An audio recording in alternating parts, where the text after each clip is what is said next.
राहुड घाट नाही तर स्मशान घाट, लक्षवेधी उपोषण, लेखी आश्वासनांनी घेतले मागे।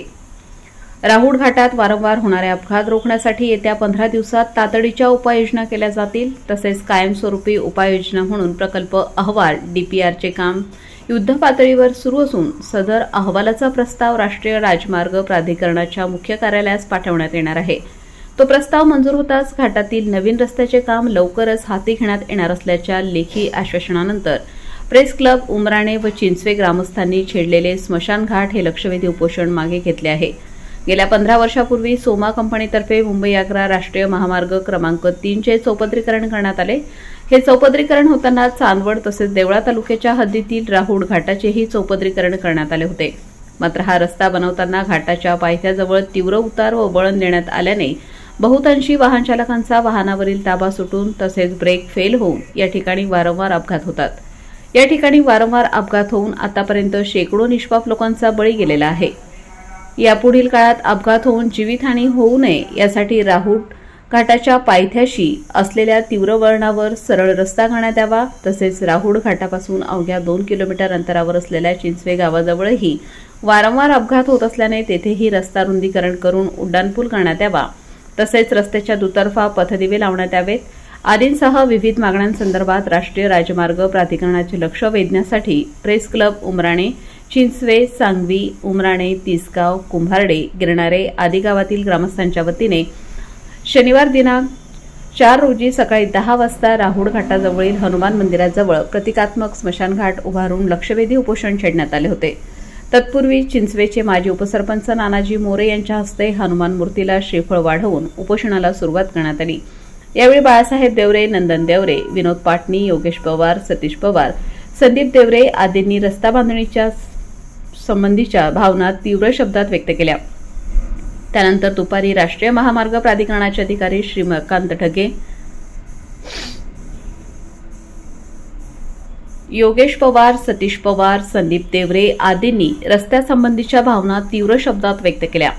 त्यानंतर दुपारी राष्ट्रीय महामार्ग प्राधिकरणाचे अधिकारी श्रीकांत ढमे, समद सय्यद, महेंद्र सूर्यवंशी यांनी उपोषणस्थळी येत उपोषणकर्त्यांच्या मागण्या समजून घेतल्या।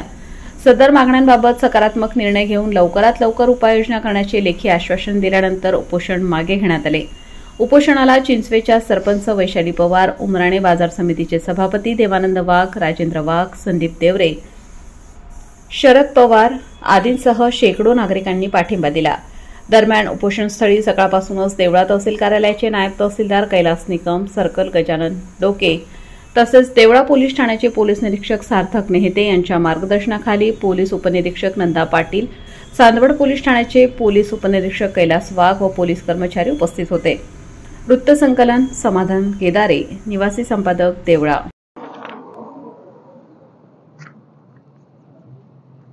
राहुड घाट मृत्यूची वाट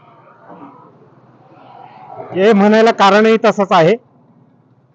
हा जो घाट आहे हा खरोखर मृत्यूची वाट बनलेली आहे, हा सापळा आहे। या ठिकाणी आतापर्यंत जर बघितलं गेलं तर गेल्या 15 वर्षापासून या ठिकाणी सारखे वारंवार अपघात या ठिकाणी घडतात। ज्या ज्या वेळेस अपघात घडतो त्यावेळेस आम्ही या ठिकाणी पोहोचतो आहोत, पण त्या माध्यमातून आम्ही शासनाला जाग आणण्याचा, आवाज उठवण्याचा अनेक वेळा काम केलं, परंतु या ठिकाणी कोणी साधं लक्षही द्यायला तयार नाहीये। निवेदन स्वीकारलं जातं, आश्वासनं दिले जातात, परंतु या ठिकाणी कोणी त्या ठिकाणी फिरकून बघत नाही। आणि वारंवार होणाऱ्या अपघातांमध्ये माझे अनेक बांधव, आजपर्यंत गेलेले वाहन चालक, प्रवासी अनेक जण या ठिकाणी मृत्यूच्या सावटाखाली गेले। कित्येक घरांचे सोहळे झाले, मातंग त्या ठिकाणी झाला, अनेकांचे घर उघडे पडले आणि आज त्यांच्या घराचा उन्हाळा झाला। हा एक नव्हे, दुसरा नव्हे तर तिसरा असे शेकडो अपघात या ठिकाणी घडले आणि शेकडो अपघातांमध्ये प्रशासनाने फक्त बघ्याचीच भूमिका घेतली आणि ही बघण्याची भूमिका आता जीवावर बेतते आहे। आमचे मुलं बाळ चांदवड सारख्या शहरामध्ये शिकायला जातात आणि तिकडनं येईपर्यंत, घरी येईपर्यंत आमचा जीव जागेवरती नसतो। अनेक प्रवासी आहेत, शेतकरी आहेत, माझे मित्र आहेत, अनेक जण या ठिकाणून प्रवास करतात या घाटामधून, परंतु जोपर्यंत घाट त्यांचा पार होत नाही तोपर्यंत त्यांचा जीवात जीव राहत नाही, अशी परिस्थिती या घाटामध्ये निर्माण होते। परवाच्या दिवशी जर बघितलं तर अक्षरशः सकाळीपासून या ठिकाणी अपघाताला सुरुवात झाली, 12 वाजेपर्यंत याच घटने याच ठिकाणी 5 अपघात या ठिकाणी घडले। 5 अपघात घडल्यानंतरून प्रशासनाचे डोळे उघडले नाही, प्रशासनाच्या डोळ्यावरती झापड बसली की काय, अशीच वेळ या ठिकाणी आता दिसत आहे. आपण जर वेळोवेळी बघतो आहोत की वेळोवेळी निवेदन, मागच्या वेळेस निवेदन आम्ही दिलं गेलं, परंतु त्याची साधी दखलही यांनी घेतली नाही. आणि ज्या दिवशी आता मागे एक मोठी आपत्कालीन स्थिती या ठिकाणी निर्माण झाली होती, गॅस टँकर या ठिकाणी पलटी झाला, जो वाहन चालक होता तो जवळजवळ 30 ते 32 तास त्या वाहनामध्ये अडकून बसला. जर आपल्या प्रशासनाकडे, शासनाकडे जर आपत्कालीन स्थितीमध्ये अनेक गोष्टी त्या ठिकाणी आहेत, जर त्या वाहन चालकाऐवजी जर कोणी मोठा माणूस त्या ठिकाणी अडकलेला राहिला असता तर त्याला तिथंच पडू दिला असता का, हा मोठा माझा एक प्रश्न आहे. पूर्ण गॅस खाली केला गेला, तोपर्यंत त्या वाहन चालकाला तिथून काढलं गेलं नाही. त्याचा आत्मा त्या ठिकाणी 5 ते 6 तास जिवंत असेल किंवा नसेलही, परंतु त्याच्या मनात जी आज शासनाविषयी जी हे कुठली तरी गोष्ट सल बोचत राहिली, हा मोठा प्रश्न आहे. आता आम्ही थांबणार नाहीत. आता आम्हाला निर्णय पाहिजे, आम्हाला ठाम आश्वासन, लेखी आश्वासन पाहिजे.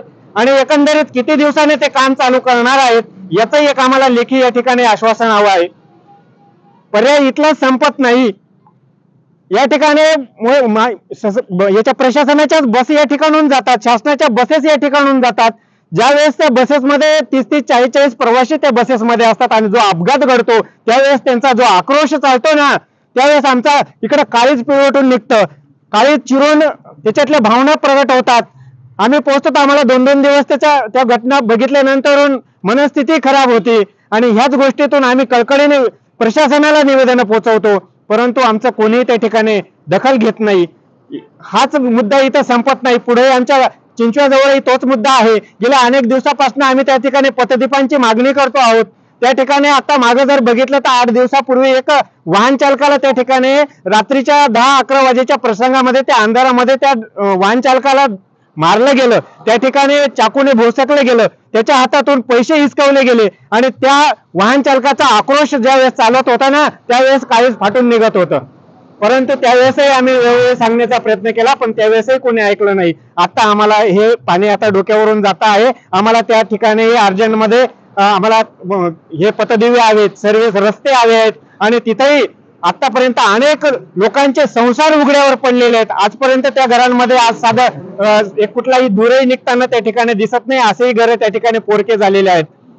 किती दिवस आम्ही सहन करायचं, किती दिवस सर्व गोष्टी समजून घ्यायच्या, परंतु आता आम्हाला ह्या गोष्टी समजून घ्यायच्या नाहीत. तातडीने जर याच्यावरती शासनाने दखल घेतली नाही तर इथून पुढचं जे काही आमच्या आंदोलनं होतील हे आम्ही रस्त्यावर करू, रस्त्यावर उतरू. याची दखल आता मात्र प्रशासनाने घ्यावी, एवढंच मी या ठिकाणी सांगू इच्छितो. धन्यवाद.